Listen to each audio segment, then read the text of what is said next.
Hey, it's Hello? always new to me. So can you hear me? Yeah, I can hear you.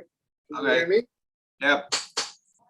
Uh, just making sure I got everything how it's supposed to. So we usually use if we do stuff, it's always on FaceTime. So it's kind of like, I'm kind of used to that one, even though that one throws me for a loop too. So, but Zoom, I think I've done Zoom now because of COVID, I've done it probably about 5 times or something. So it's always, and I'm one of those people that I know just enough to know what I know. And then if I try to do something else that, oh, what's that kind of thing, then I'll lose you, I'll lose me, so it's.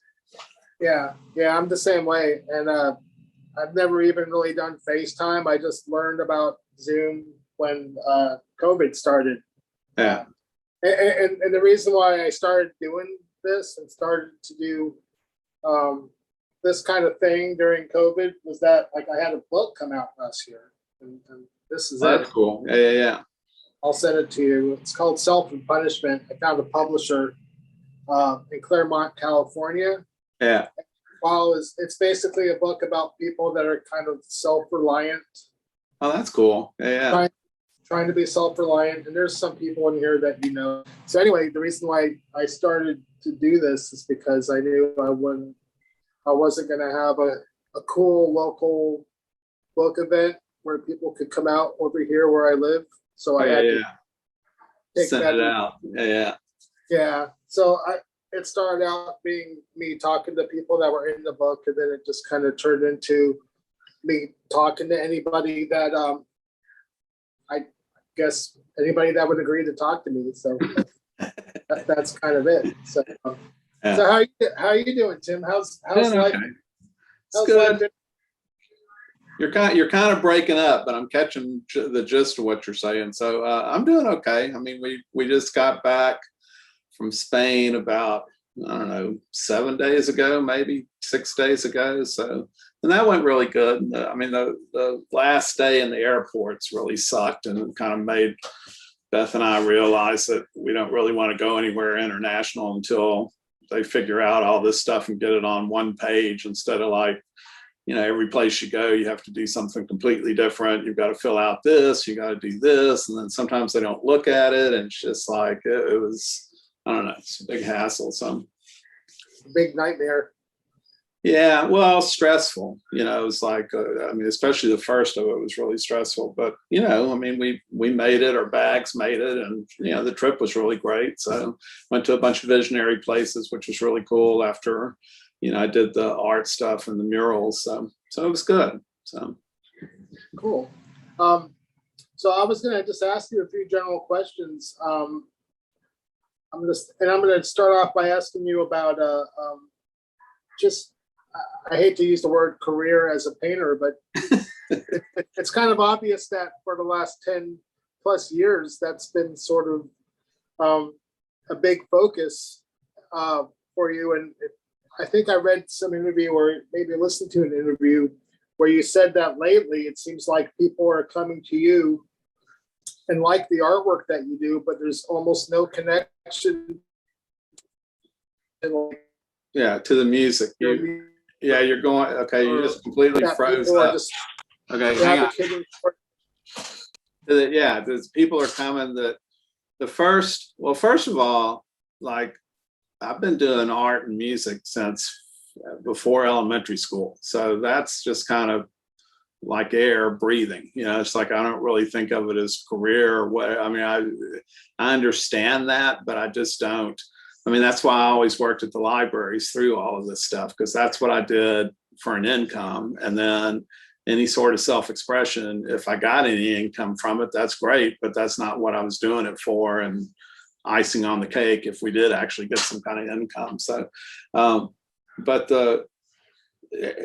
there's times, I mean, if you've listened to me before, because for some reason during COVID, I don't know if I died or what exactly happened, but all of a sudden people wanted to talk to me during COVID. So I've done I think 4 or 5 different podcasts. I'm not even sure. And I'm saying, nobody's ever asked me before So it's just a really odd thing to me. Like, not so much with you because we've known each other, but it's just an odd, like I'm saying, did I die? Like, what exactly happened? I'm not doing anything different. I don't know what, kind of, but it just seems like all of us go through, everybody's taking those steps. And then every once in a while, there's that one really big giant step where everything kind of shifts.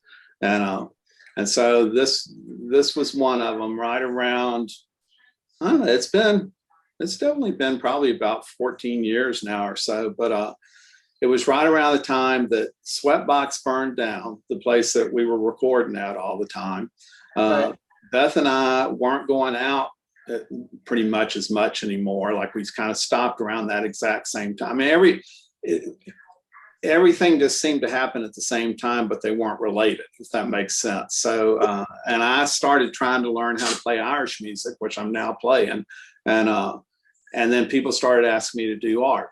So everything just kind of went and kind of shifted. And so the bands and all that kind of stuff kind of took a back seat, but music didn't, because I was probably playing more music then than I was when I was in bands, because we were playing every night at somebody's house or whatever kind of thing.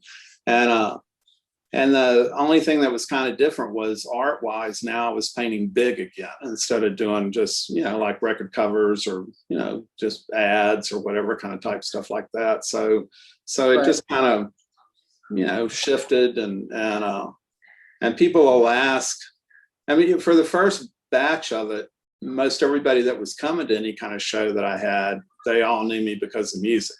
So it's only been the last maybe about 3 years where most of the people now come and don't have a clue about any of the bands or anything, which super proud of all that stuff, but it is kind of cool to know that somebody's like looking at something and it's not got a bunch of baggage attached to it. They're just looking, going, "Ooh, this is really cool." What, so. Right. Instead of, "Oh, this is Tim who also did this stuff and played this music, and this is what he did 30, 40 years ago, and I know that." And that sort of Well, I always thought it was funny when you would go see bands and so here's your friend standing by you and you're doing this, and this is just, man, this is great, listening to it. And your friends just kind of standing there, and it's just like, "What? Who is this?" And you're going, "Oh, well, it's Mike Watt. You just playing the Minutemen stuff."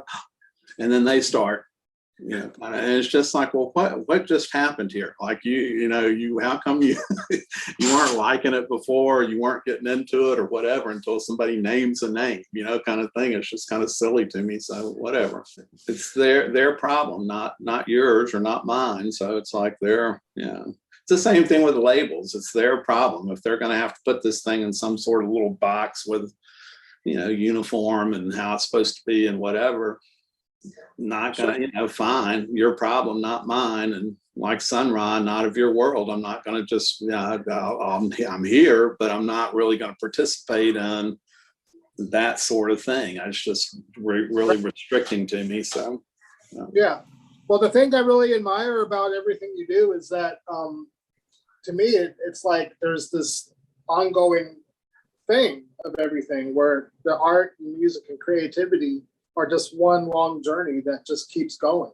Well, that's what it is. Yeah. That's how I feel about whatever it is I can manage to do as well. It's like, and like time now, being older, time is like a really abstract concept. Yeah. And I just can't remember dates or times or anniversaries of when records come out. I don't really want to mark time like that for whatever reason. Yeah. It's just like, it just doesn't really matter. It's just kind of a journey. And every time I've ever talked to you about anything, or check in on what you've been doing, like whether it's the Up Around the Sun recordings that you and your friend do, or the books that you managed to come out, it's like, for me at least, this is paying you a compliment. Yeah. It just makes me want to do whatever I do as well as I can do, because I'm inspired by just the fact that it's just this ongoing thing of just being creative and not. Well, I mean, thank you. And not labeling yourself anything and not putting rules on anything that you do, and I always have found that, really inspiring, and especially since it's just one long thing. Well, I mean, that's self-expression. I mean, it's like it shouldn't have any rules. So what, and depending on who you are and how much you've tapped in or whatever, basically life is self-expression. So you just kind of, do what you're doing, and I've been lucky enough to realize that there's definitely reactions to actions. So I kind of keep aware of that, but it's not like I'm not doing anything I wouldn't do to begin with, if that makes any sense. And it's just being a human being. It's like I don't, I realize that, 40 years from now, it's either going to be me saying, yeah, I did do that, kind of thing, or me going, yeah, I did that, but, kind of thing. And I kind of want to always be the first response. I want to be the one that's just like, yeah, I did do that, kind of, it's just, so I don't know. I mean, to each his own, but that's, I just don't, I think it's more freeing when you don't try to like fall into all these freaking sets of rules that the cool lunchroom table set up or whatever. There's a really great Stranglers song about time. Do you remember that one, about the guy that invented clocks? And so when he died, that was the end of time. I just always thought that was the coolest. Is that the song, Have You Got Enough Time, from the Black and White album? Maybe. I can't remember what it's from. I just remember that story about they talk about the guy that invented the clock and everything, and it's kind of going, and then it just talks about when he dies, or when he died, that was the end of time. And I just thought, okay, that's pretty cool. That's a cool idea. So yeah. Right. What's kind of like as far as a typical day for you? When you were nice enough to pick me up from a hotel in Austin and take me to your house, you showed me your sort of art shed, or how much time, is a typical day? Do you get up at a certain time and then just devote a few hours each day, or a bunch of hours each day, to various projects and maybe freelance things? Or what's a typical day for you as far as how much time you're putting into painting? Well, I mean, if things are like right now, when I got back from Spain, I kind of hit the ground running because some people wanted some stuff, and there's a show that's happening in Dallas in 3 weeks now, I think. And then up around the sun, they wanted me to come to Chattanooga to paint this mural, and it's not very big, so it won't take me very long at all. And but Jerry's going to meet us there, and then we're going to play. And we're going to play in Chattanooga, and then we're going to play in Huntsville at the Mill, which that place is great. And Robert's really great. And then there's a food cart there that Chef Will does. It's vegan food that is the best thing you've ever had in your life. It's really, really great. And then we're playing Birmingham at Seasick, and where I painted that big Sun Ra painting in the store. And then we were going to play Waverly, but they've kind of pulled out because I guess they're kind of not doing that great right now because of COVID. So they're trying to figure out what they're going to do.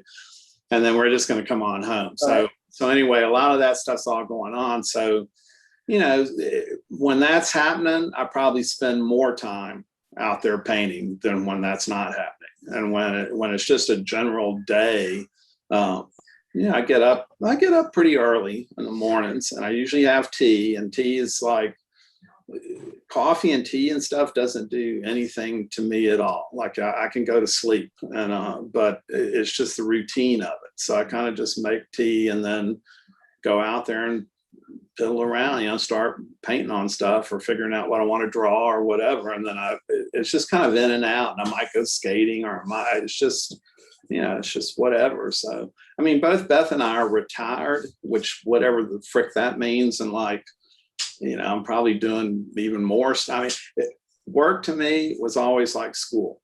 You go to school every day and you have to do that. And then when school's out, you get to do what you want to do, kind of thing. So that's what I've through all of this. That's been, the 90s was crazy because I was probably working 40, 50 hours a week, kind of thing, and then recording all those bands, being in bands, doing all this stuff after work, and then back to work the next morning, but I just didn't even think about it because it was something I liked doing and it was fun, and I didn't, So us being retired now, like when COVID hit, we kind of felt really like guilty because, you know, most of our friends were like, they didn't have work. There were just all kinds of stuff was going on, and people that were in bands couldn't play, and there wasn't any kind of income, and really for us, the only thing that was, you know, we had a check every month because of retirement and stuff from the libraries. And the only thing with us was traveling. Like we couldn't go travel all the time like we were.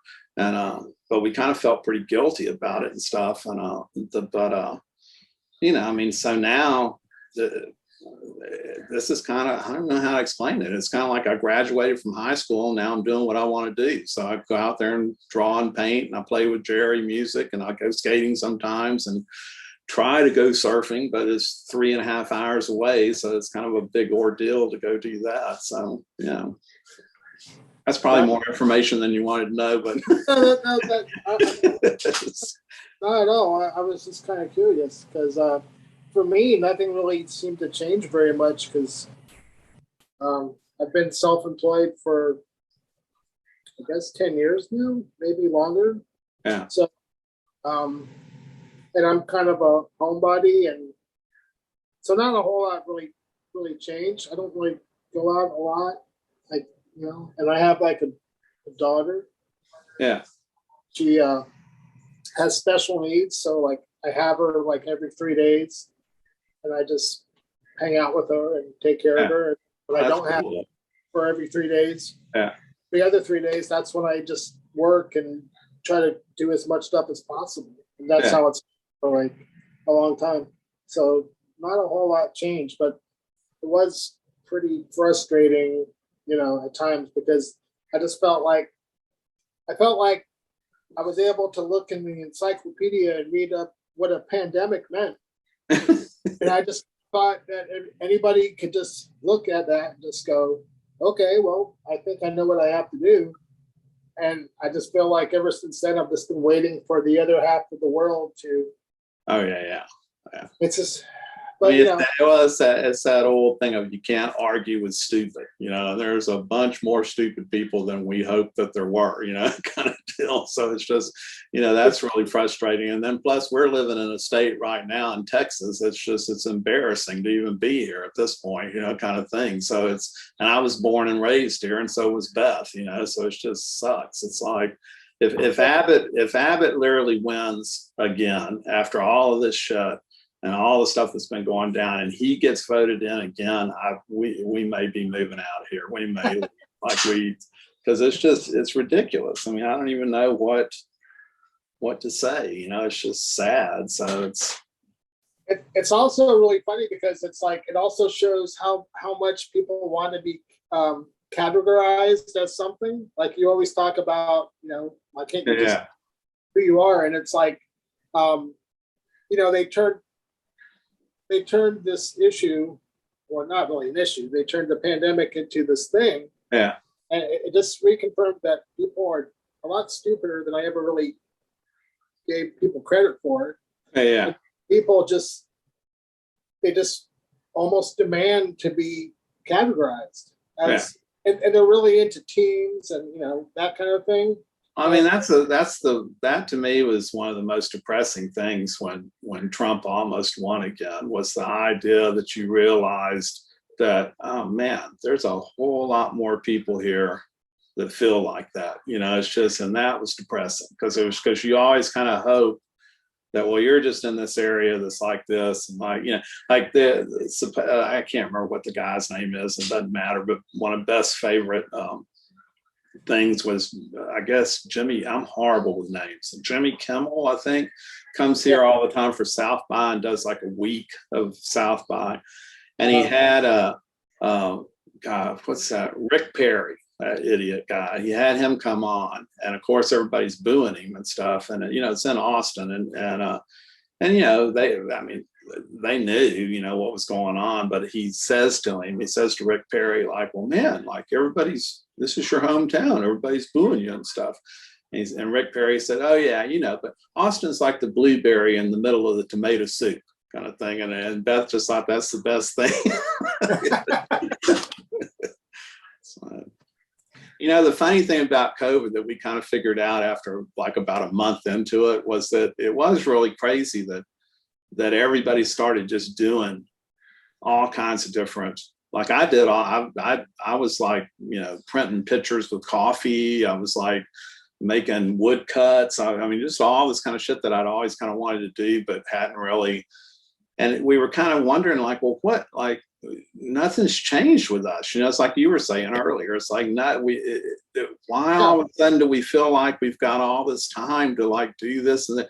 And then you realize it's your head. It's like you don't have all this like, oh, okay, well now in 2 weeks I got to do this, and now in a month we're going to go here, and then we're going to do this, and that's all erased. Nothing's there anymore, and it's just a blank slate. And I think that's why all of a sudden it felt like, oh man, I've got all this time. I can do this. I can try this, you know, kind of thing. So it's pretty interesting. So yeah, it's almost like reinventing yourself. Yeah. Or well, not even so much reinventing yourself. It's just like doing a bunch of stuff that you'd kind of thought you'd wanted to try or had always wanted to do or whatever. And now you're going to, it's like, oh shit, I'll do that. Let's try that, you know, kind of thing. So, yeah. Okay. So when you were like a young person, you kind of grew up in the early 70s and graduated from high school in the mid 70s. And you were kind of listening to just not really kick-ass rock and roll, but more like acoustic music and things like Nick Drake and that kind of stuff. Yeah. I'm trying to think culturally what that must have been like, because that seems like a very different sort of sense of oneself in that time period where you were.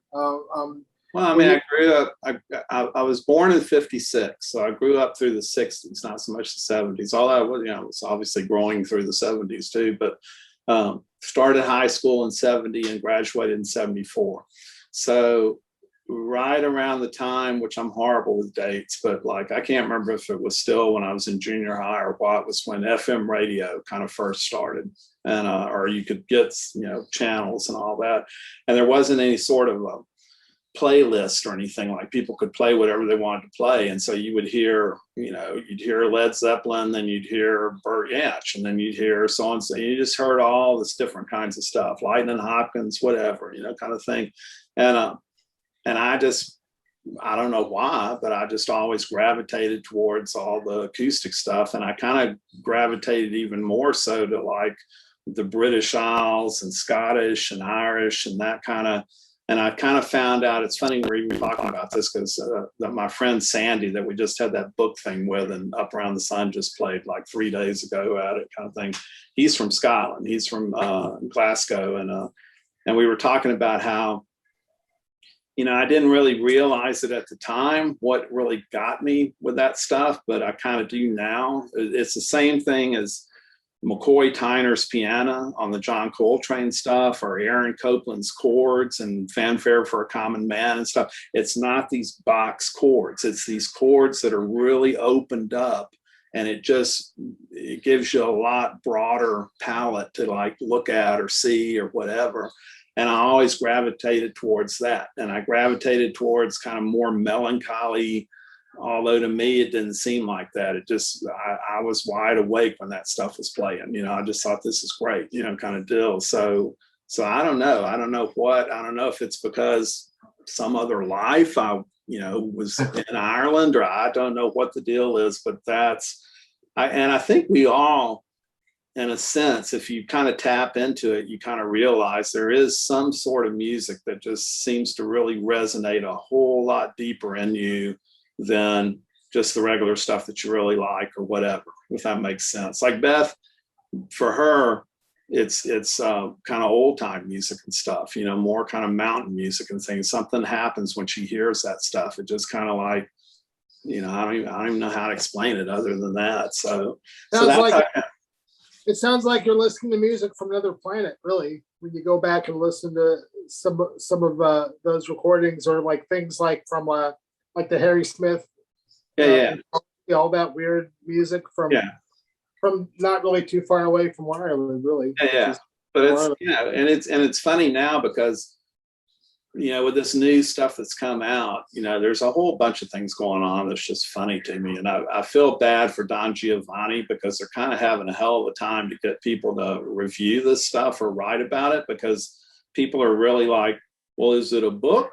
Is it a record? Like, they can't understand that it's both. And why can't it be? Like, why can't there be something you're looking at with a soundtrack? Like, what's the problem with this? Or like, I don't know, it's just funny to me. And then you've got the whole crew of people that, because it's not what they think of me as, which is more electric and loud and feedback and all that kind of stuff. Well, I don't know, this isn't, they just don't even, I don't know, it's just funny to me. I mean, it's just, like a odd, the same people that would literally be calling me up if Big Boys did a reunion or something like that don't want to have anything to do with this, kind of deal. But then, but if you do Big Boys, I want to talk to you, kind of, it's just like, what?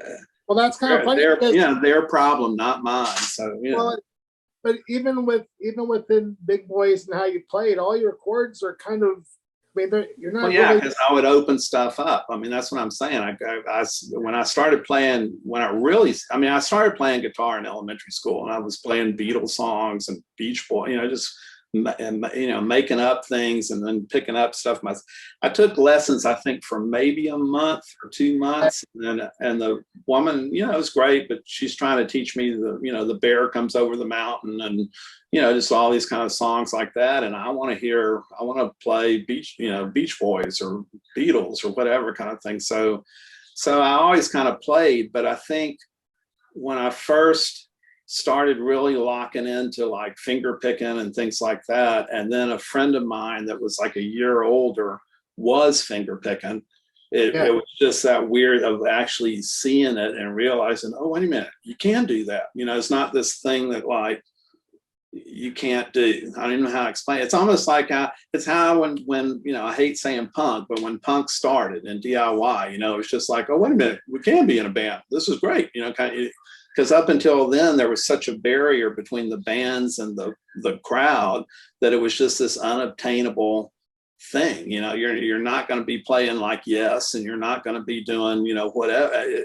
So as if there's nothing else that you can possibly do other than play like Yes or Led Zeppelin So I just started doing a whole lot of that, got really into tunings, and like I say, didn't understand exactly why, but I just really gravitated more towards open tunings and things being open and all that. So when Big Boys started, I mean, it really is true. We flipped a coin because Chris played like, Ted Nugent. He played literally what Junkyard was playing or is playing and stuff. And here I was doing all these crazy, my thumbs wrapped and all this kind of stuff, and doing Richie Havens kind of tunings and just this weird.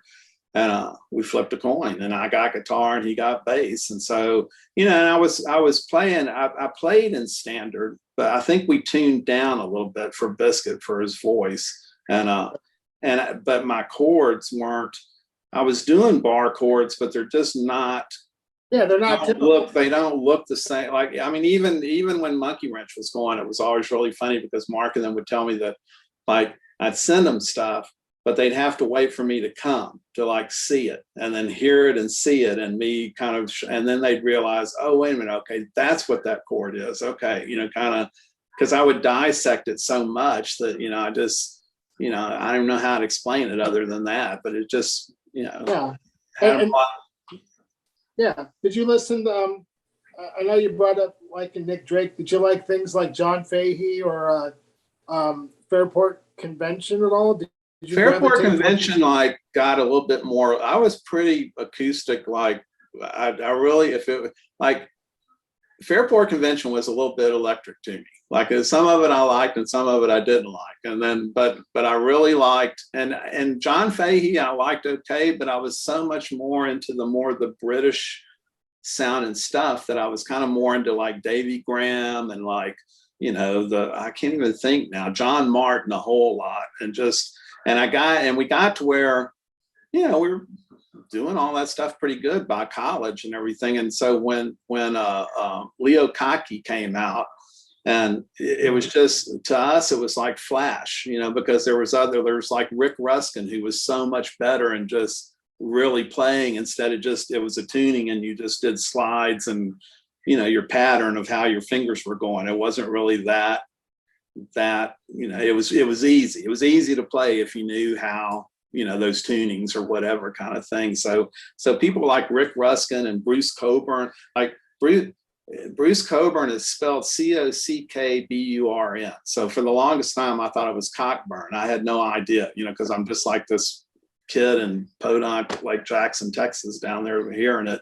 And the first time I heard him was the health coach, you know, like the coach always taught the health classes and stuff, you know, kind of type thing. And by this time, and everybody thought I was the weirdest person in school anyway. They thought that I was, you know, sold drugs, you know, all this kind of stupid shit and everything. So in health class, he's playing some movie about drugs or something, and the music is fucking great. It's just like this, all this acoustic finger picking, like really cool chords and all this.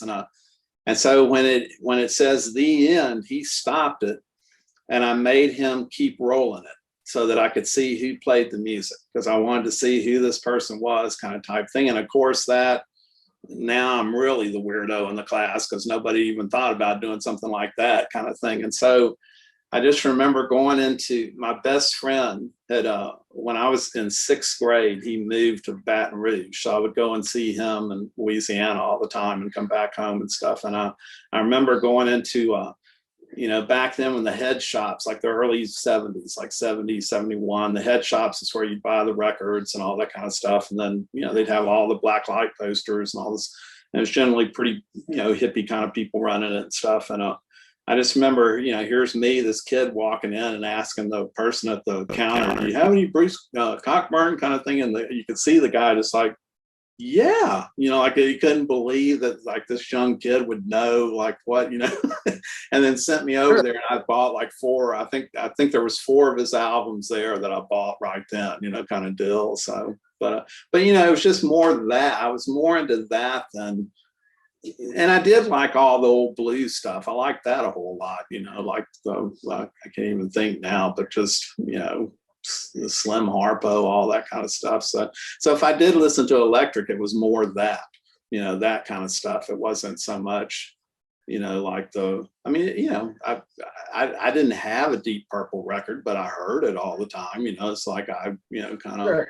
You weren't running out to see ZZ Top every chance you got. Well, I mean, I would see all that stuff because there's nothing else to do where we were growing up. So like when, you know, here's Humble Pie, we'd go see that at the Houston, and you know, which is like 40 minutes away. So, and I'd usually be the one driving back because I didn't really drink or do drugs or anything. So I would be coming home, and then of course I would have on John Martin, and everybody else is just like, I just sound asleep in the back, and I'm wide awake, you know. So having a peaceful drive back. Were you into the 13th floor elevators at all? Did you like Stacey Sutherland? And I mean, I heard this stuff, but like I'm saying, I kind of gravitated more.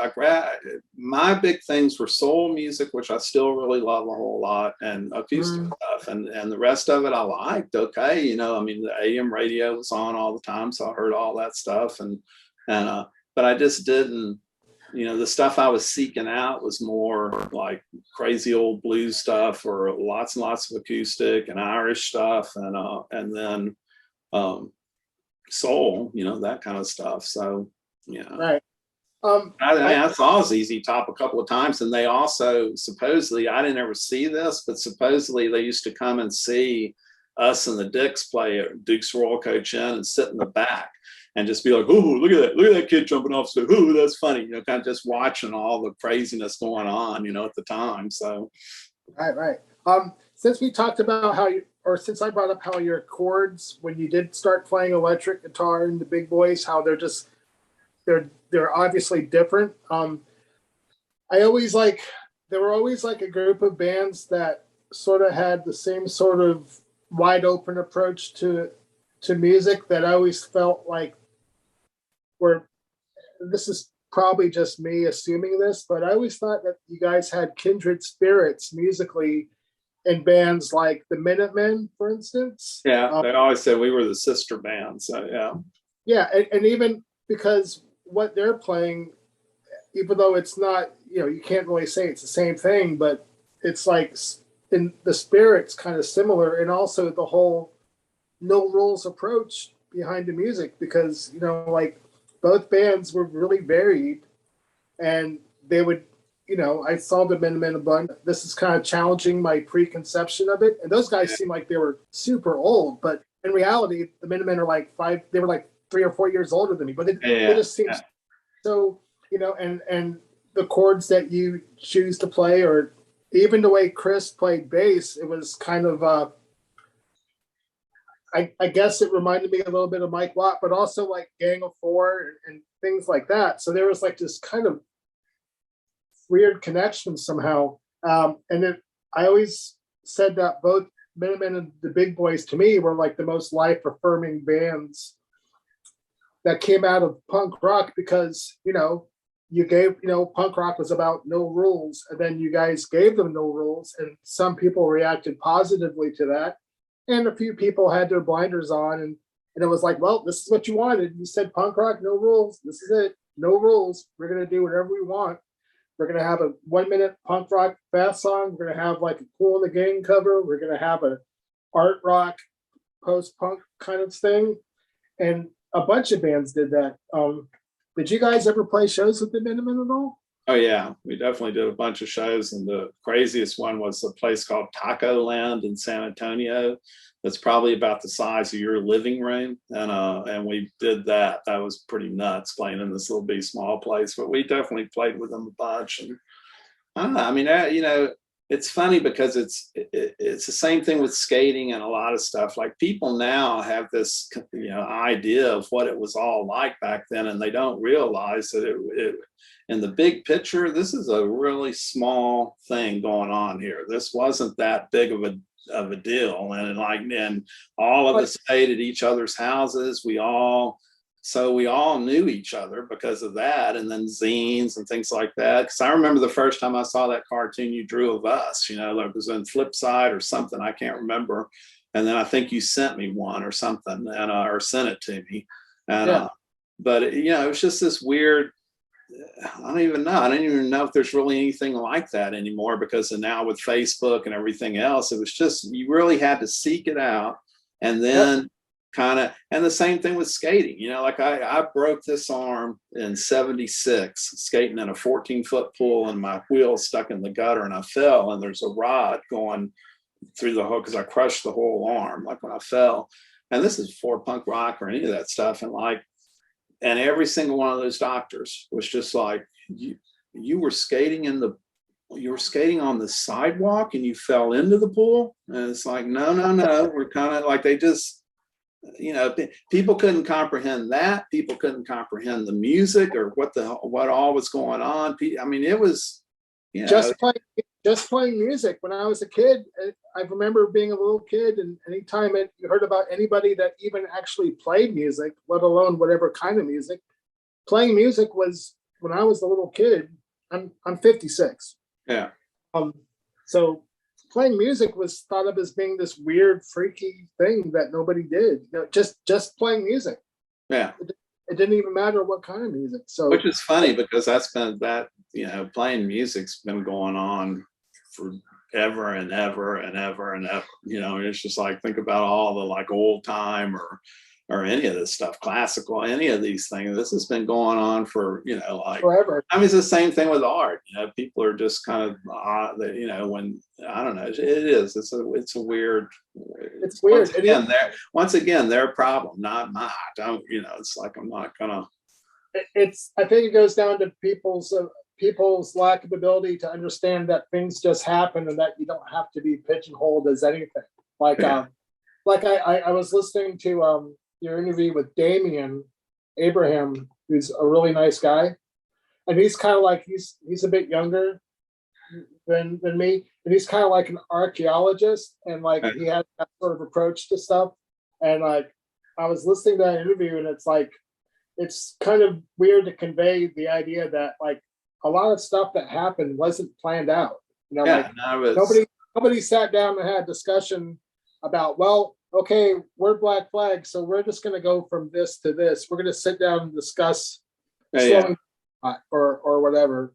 And like there has to be some concrete reason behind people deciding to do what they did. Yeah, And a lot of times, and also there wasn't the, now granted teaches that because there definitely were bands that did think it all out and think that they were doing something for some kind of validation or whatever. But for the most part, most of the bands, especially at the start, nobody was going to give you validation for any of this stuff. There wasn't any magazines writing about it. There wasn't any kind of record labels. There wasn't any kind of anything at all. So you just did what you were doing, and then just, kind of the Black Flag. It's funny because if you've heard stuff, I've probably said this at least once in one of these podcasts, but like, Black Flag, every time they come, they would be completely different and they would look different, kind of type thing. So I just remember there was a show at the Ritz, and this is when Henry's singing now, and they've already been through with Henry once or twice. And we were walking out of the Ritz, show's over. There's two kids in front of us, me and Beth, and we still say this every once in a while when something comes up, but it was great because the one kid's looking at the other kid, griping, going, "Man, why can't Black Flag be Black Flag?" Thing, which is just like, okay, that's the best. Like, yeah. Like there has to be a reason for everything, and people get stuck on this certain thing, and it's just kind of weird. The other band I wanted to ask you about, because I've never heard anybody talk about this band except for you, and I also see them as kind of connected in a weird way to the Big Boys and the Minutemen and maybe Gang of Four, some other things.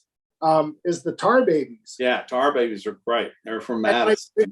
They were Meg Mensch at first, and then Tar Babies.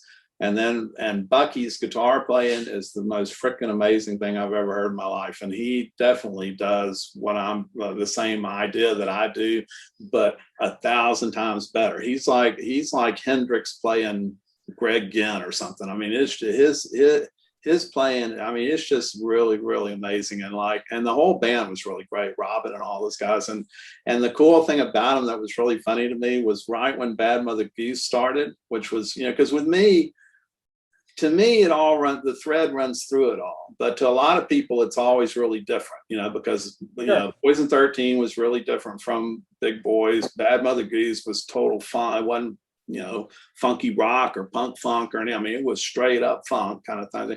But right when we got going was when they got the sax player, and then they started playing like this kind of jazz stuff that was fucking great. Like they were just like they're the record No Contest. Yeah, that's the best record. I mean, I like all the Tar Baby stuff. I like the primitive hardcore stuff. I think it's great. I like the weird period stuff. Yeah. The Post Records record they did, and I was always dumbfounded how, especially the No Contest period where that guy was brought in to play saxophone and played second guitar. I never saw them, and at the time when I got that record, I knew nothing about any of the kind of music that influenced maybe what they were doing. Yeah. I probably still don't, but I just remember really loving that record, especially, and thinking it was fucking great. And to this day, I'm just amazed that people aren't more. I mean, not like they're supposed to know about everything, but it's like, how do people not know about the Tar Babies? It's like there's so many bands like that though that nobody really has a clue. It's just an odd, like it's weird how one band will be kind of, everybody talks about when there was like 12 other bands that were just as fucking great around that period of time. So it's just an odd, it's a weird thing. So, But you should talk to Robin. You should get a hold of Robin and talk to him and like have him be on one of these shows because he's still going. We saw him. Spot lives in Sheboygan now, and so we went up to Sheboygan and then we went to a bunch of which is in that book that's just now come out, the Don Giovanni thing. We went to a bunch of the visionary places in Wisconsin, which were really great. And at one point we went through Madison and kind of saw Bucky and Robin and stuff. And they were just getting ready to open up the skate park that was there that they've been working on for a pretty good while to, get for everybody there. So. Yeah. And the last couple of Melvin, when I was working for the Melvins and they would play in Madison, I met Robin and he came up a couple of times and he was really nice. And then I think Bucky rode up on a bike and I don't really think that the Melvins or either of those guys' cup of tea, but they just happened to be there for whatever reason. Yeah. Bucky and I was like, oh man, Tar Babies, love you guys, whatever. And he was on his bike and he was like, yeah, that's cool, man. And you know, it was just kind of like, all right, well, I'll see you later. I just wanted to let you know, He's like, I mean, they're all really good, but yeah, he's, and the guy from Tortoise was in the Tar Babies. Dan, Dan, yeah. And he was in Mensch. He was the guitar player in Mensch. Yeah, Mensch was like all skaters, and I think Tar Babies might have been all skaters too. I can't remember now, like and stuff, but yeah, they were great. They were a really, really good band. When we played in Madison that first time with them, it was a day show, and it was De Kreutzen and us and Tar Babies, and that's a good show. And we didn't. And I think there was probably 3 or 4 other bands, but I mean, that was kind of the main. And we didn't realize that it was like that early of a show. And I just remember us driving up like, 4 or 5 o'clock, to where the club is. And I remember all the bicycles, because it was Madison.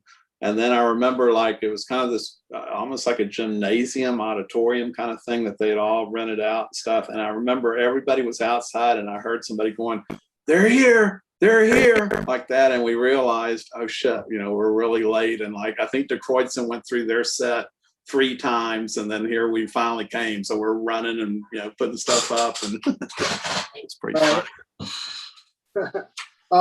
Do you care if I ask you, I'm trying to stay away from talking too much about the big boys, but I do have a couple questions. I don't mind. I mean, I was talking to somebody in Spain. We were talking about this, that, I'm super honored about that stuff. And I'm pretty surprised and humbled that anybody even, because like, we were saying earlier, none of these things have ever been done with the idea that somebody's going to be asking me questions 40 years later about it. I mean, it just wasn't, so I'm super honored, about it all. But I think what bothers me a lot of times is the people that are so locked into the past, and they're so busy trying to, they think everything started and stopped with that. Like, that was your high school touchdown pass. Let's go back. That's the best time I've ever had. I'm never going to see anything better than that, kind of type thing. And that's, to me, I hope I haven't seen the best thing yet. And also, it's just really freaking depressing to me, because it's why are you even living if you literally think you've missed a bunch of stuff?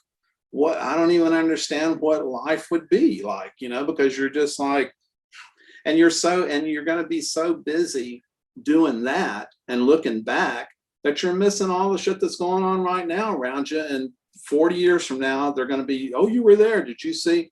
No, what happened? Because you were so busy trying to, relive whatever this was that you either were part of, or that you think you missed it, or what. I don't know. It's just, it's sad. So I don't mind. So the gist of all of that is, no, I don't mind people coming up and talking to me about stuff. It just bothers me sometimes when you can tell lights are out, unless you're not, if you're not talking about big boys, people are being polite, but lights are out. Like, they're just not even paying attention, and they really don't want to. It's almost like, a good example of this is Spot.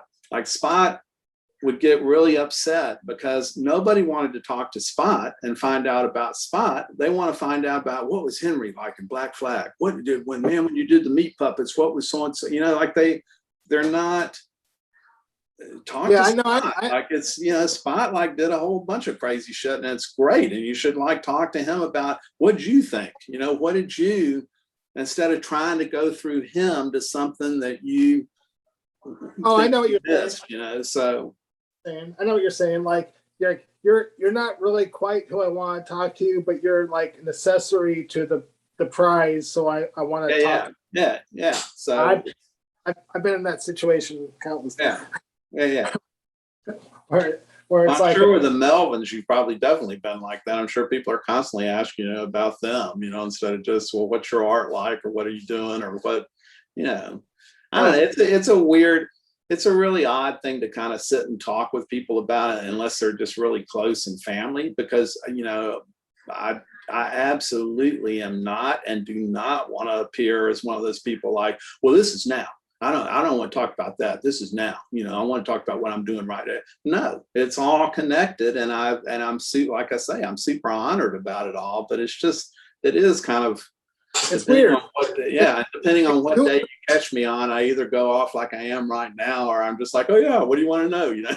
Yeah. Well, it's like who would have known that? Like, we're talking about stuff, and I've had this come in my direction too, where people are like, they'll know about all the stuff that, say, I've done, or the first band I was in, and the fact that anybody even cares about any of that stuff 40 years onward. Yeah, it's amazing. Like, it's amazing when you talk to people that are part of, I hate to say it, part of your time period, not exclusively, but anytime I've ever talked to anybody that sort of counterculturally was involved in the period where I hate to say coming of age, I can't help but be able to relate to them just a little bit better, because it's these people remember what it was like to soap stamps when they write back.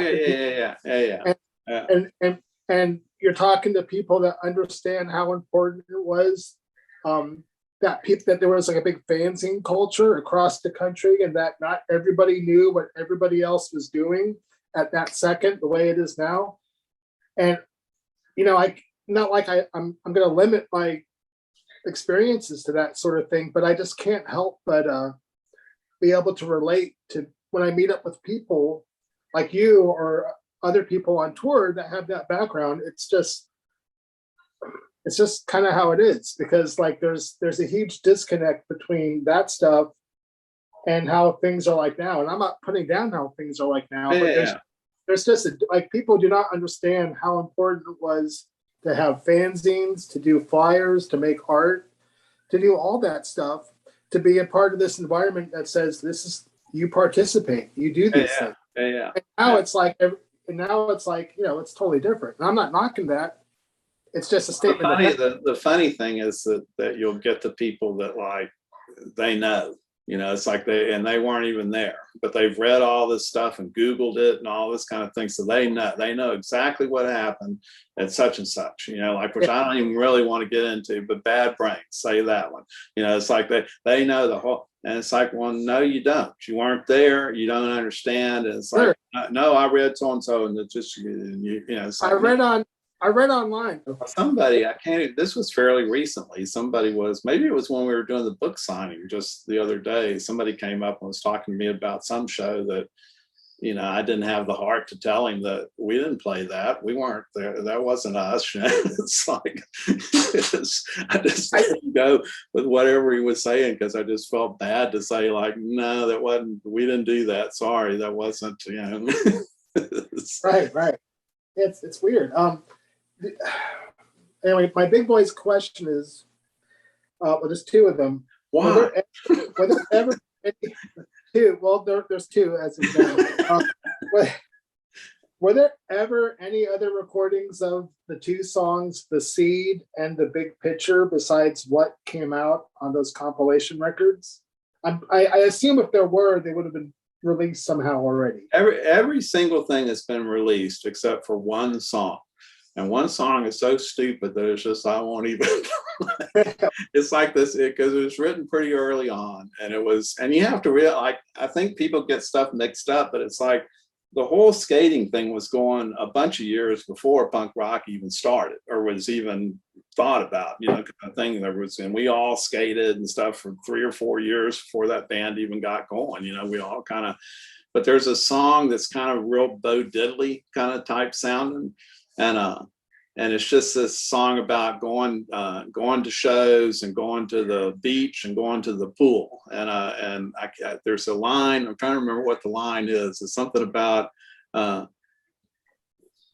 carving tiles and hitting coke gets you higher than any dope, kind of thing. It's just like this crazy song. And I don't know. All right, that's okay. I mean, it's not so much the words that are, the words are kind of stupid too, but I mean, it's just the whole thing's just like, man, we're not putting that one out. So like that. So that one hasn't, I don't think that one's ever seen the light of day. And Okay. I think pretty much everything else has, except for probably some of the like we used to do "Hello, I Love You," and we used to, there was definitely some covers we did that, and we did the twist, and I can't remember what else that we didn't, put on a record. But usually when we would record, we were writing all the time, so we would just record whatever was new at that point in time. So the compilation stuff never really made it onto a regular record, just because now we're doing newer stuff. So right, it's in between that.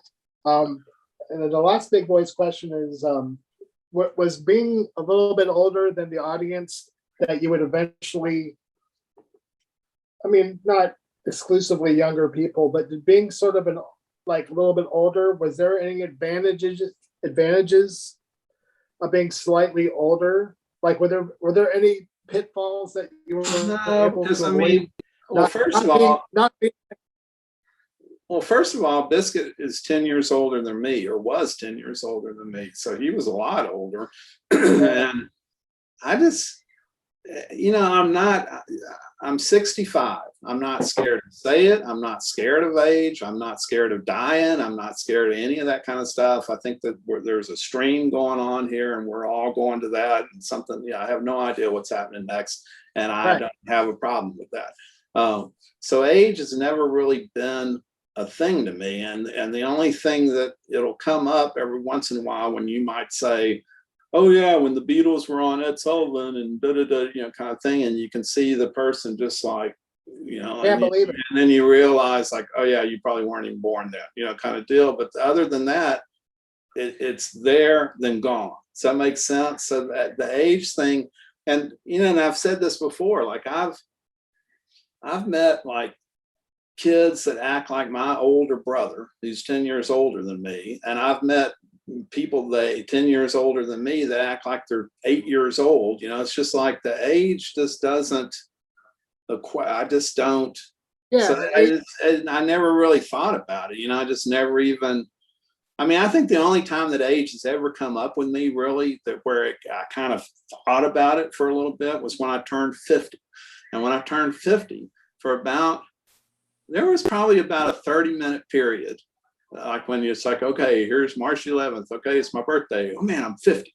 And then it was just this kind of thing of like, man, I'm 50. This is me. Fuck you. I'm 50. You take it or leave it. This is me. Kind of type thing. It was just this. Sure. And then it was gone. Kind of deal. So I don't. Not really. I don't think we really had. I still don't. I don't really. Yeah. Think about it. So when somebody comes up to me, I don't really look at it like age. Does that make sense? Like I just don't think. Obviously, if it's a little bitty kid, I kind of understand that. But it's just like if it's somebody high school up, I just don't even. They're all they're the same age as me to me. Until you start throwing out references, and then you realize, oh wait, you didn't see the Minutemen, or you didn't do this, or whatever, kind of thing. So. Yeah, I'm more conscious of, I don't care about that. I realize the secret of when people get older, you realize that your grandfather or your grandmother was exactly the same kind of person they always were. They're just older. Like I didn't really make that connection. And now that I'm older, it's like I've gotten a little bit of that, but I can't apologize for being as old as I am. I'm not going to hide. Yeah. 56 years old, and I'm going to keep getting older until I die. But I don't know. There's a really great, I think it was Pittsburgh.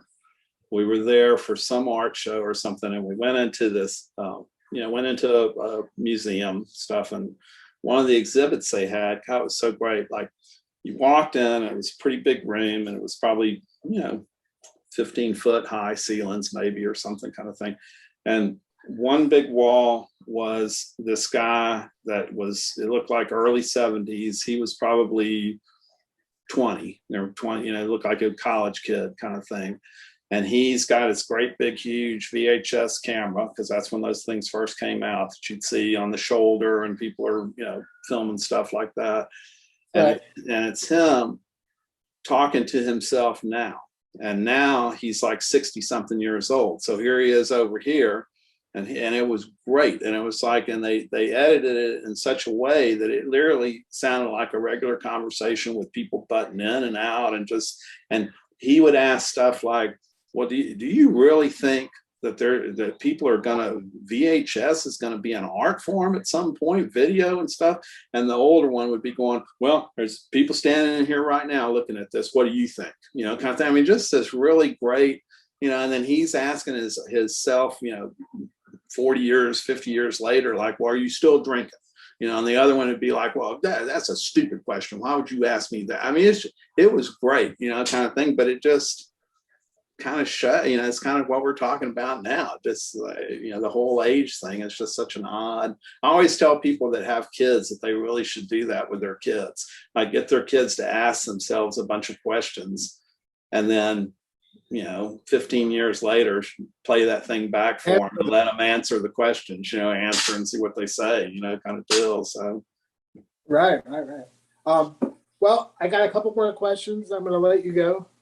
Thanks again for taking a little bit of time out of your day to talk to me. I'm not sure if you want to do this, but you brought up your recent book. Do you mind talking a little bit about the book, and also if people were interested, where they can get it, if they were going to get it online or something? They can, when you put this up, put a link to Don Giovanni, and then because if you go to there, you can kind of see where it is. But you have to realize with me, there's always like long Tim stories. Well, like Chet told me one time that it was, you know, that used to be in Quadrajets and all that. And now it's in the Kings of the Fucking Sea. That it's a really great band. And he at one point was telling me that I'm a storyteller is what he was saying, which I thought was pretty hilarious. But anyway, so okay, but like, Beth and I have always really been into visionary stuff, like all the crazy environments and visionary art. So like, you know, Hired Finster, some people call it outsider art. Some people call it visionary art.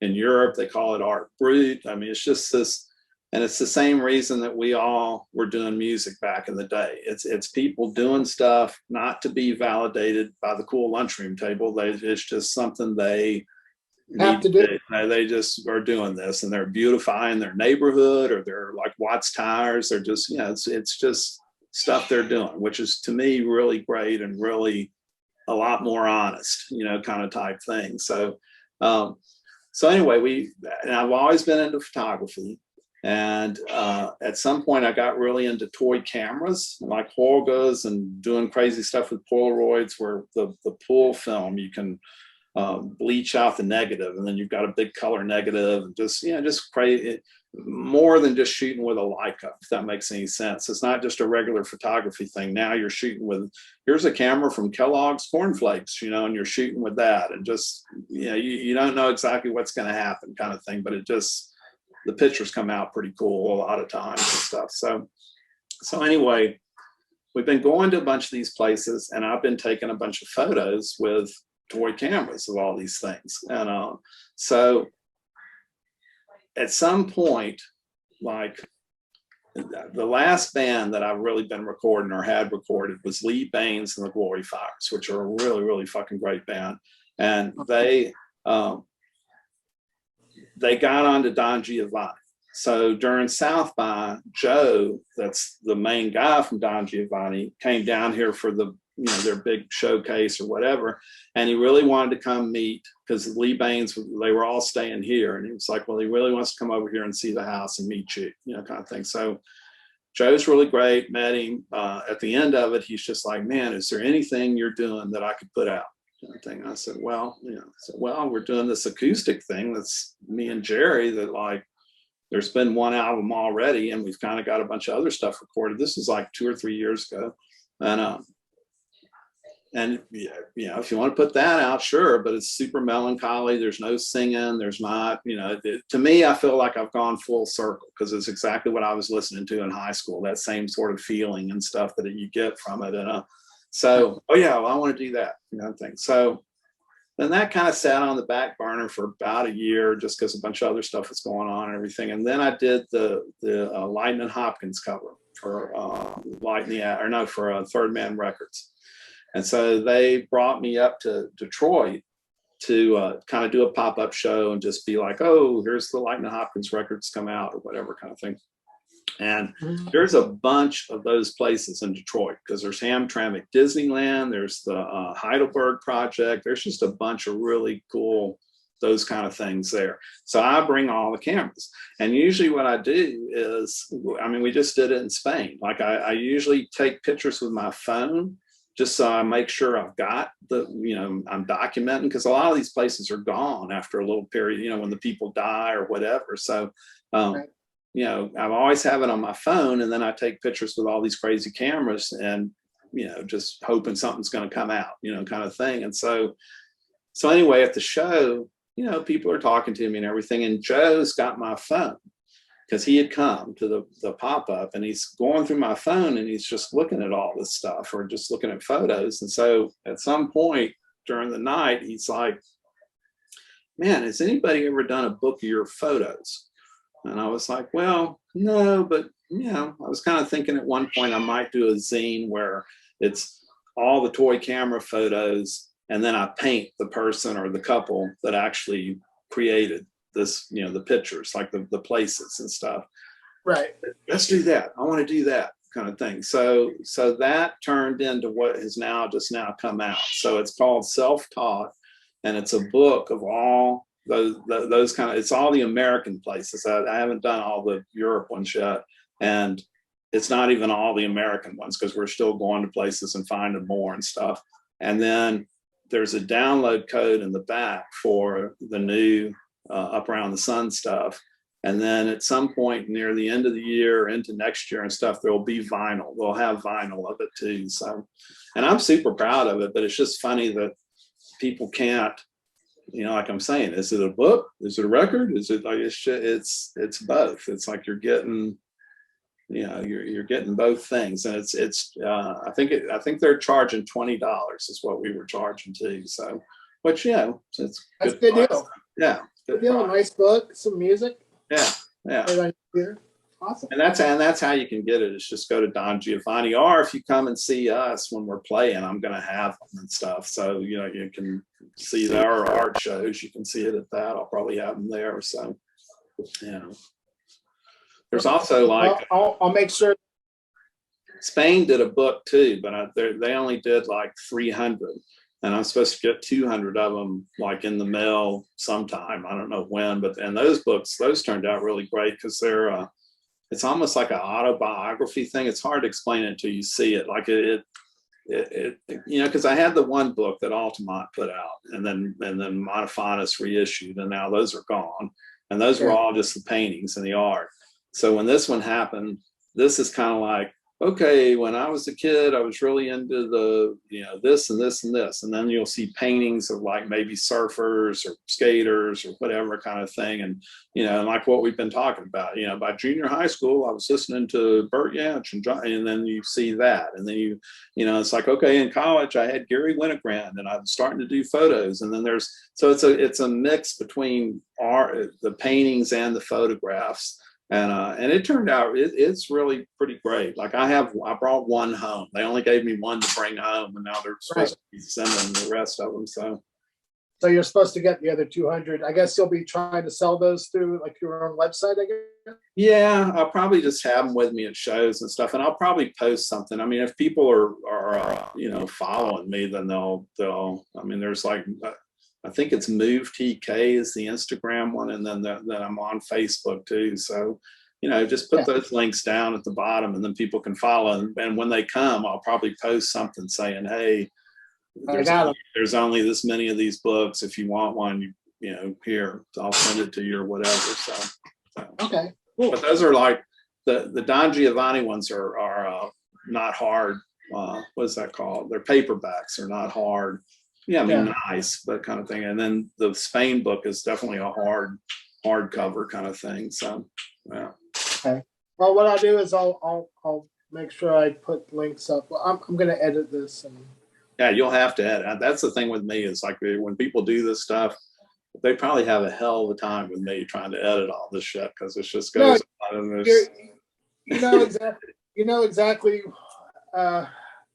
No, you did fine. It's usually for my benefit, so I can sound a little less, you know. Yeah. But I'll put links in there and everything. Last question before I let Yeah. you go. When you paint, are you a kind of person? Do you listen to music while you do stuff, or do you need silence? Music stuff. Music's all there. There's no such thing as silence. There's just not.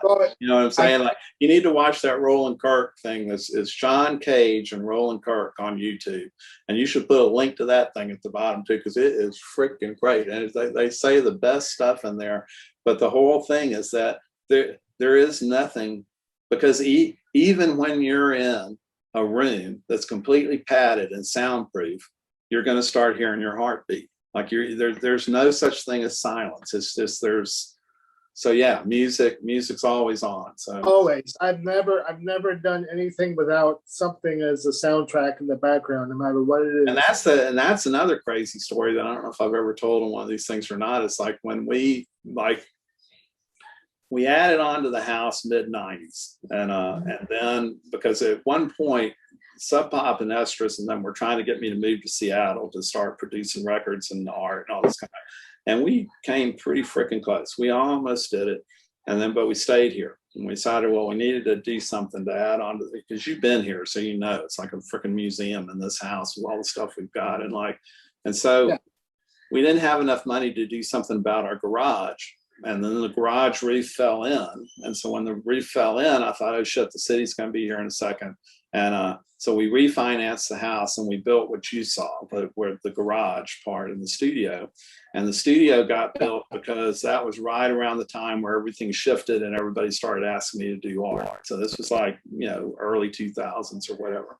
So it took a year to build that thing. And I'm just like, finally just fed up with the whole process and decided I'm going out there and painting anyway. I don't care, kind of thing. So I get in there, and I thought I had a jam box. I didn't have a jam box. It turned into one of those things that we've all been through, where, this was something that's supposed to be really simple for this day. And then the rest of the day you were going to be doing this. Well, no, now the whole day you're spending trying to figure out this one little simple thing. I was trying to figure out how to get music into the freaking studio and stuff. And so I finally get stuff hooked up, and I don't have iTunes or any of that kind of stuff, but I have a bunch of recordings on my phone, just all the records that I've got and all that kind of stuff. And so I decide, well, I'm going to play John Coltrane to christen this place, kind of thing. So I literally hit the button to turn on the music, like to start looking, and to search for John Coltrane and stuff. And the very first thing that shows up on my phone is "Welcome, John Coltrane." And I just went, oh my God, and played it and sat down and just didn't do anything, just sat and listened. I'm kind of like, okay, this is pretty freaking amazing, kind of thing. And then painted after that. So, but I think that's why that place, I mean, you were in there, so everybody that goes in there thinks that place has this kind of other special feeling or something, that's when they're in there, just the way it is and stuff. And I have a strong feeling it's because of that, because of the whole John Coltrane thing. So awesome.